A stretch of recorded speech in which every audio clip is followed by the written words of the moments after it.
saya cerai. Misalnya Pak Ijem, kamu saya cerai. Kemudian Pak Ijem haid, suci. Haid lagi, suci. Haid, ini kan haid terakhir di talak pertama.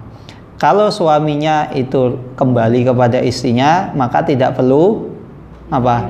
Tidak perlu ijab, tidak perlu persetujuan sang perempuan, boleh langsung balikan.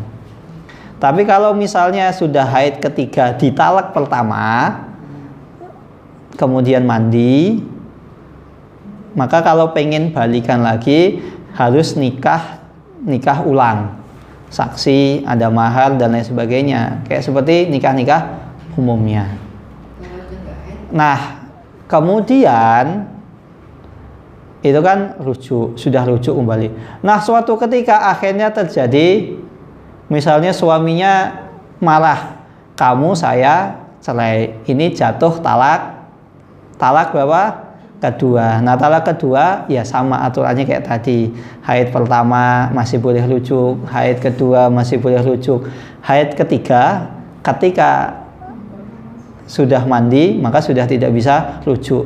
Kalau mau rujuk harus dengan akad baru, dengan saksi, dengan mahar dan lain sebagainya.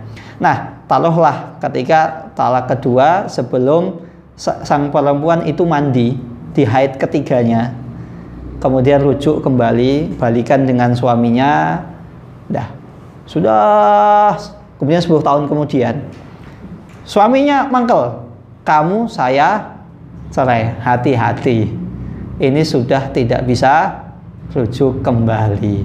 Kalau pengen rujuk kembali, perempuan tersebut itu harus nikah dengan laki-laki lain dan dengan nikah yang sah, bukan nikah muhalil. Apa itu nikah muhalil?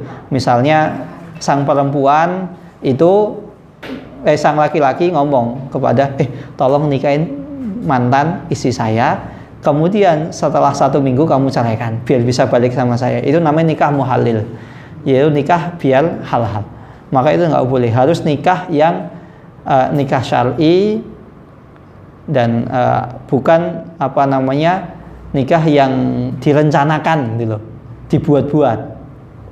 Nah, setelah itu, kalau seandainya diceraikan oleh suami yang kedua, bisa dipahami ya, suami kedua ya, maka suami yang pertama tadi boleh menikah lagi dengan istrinya, tentunya dengan akad baru dan ada maharnya. Wallahu ta'ala alam. Jadi gambarnya seperti itu.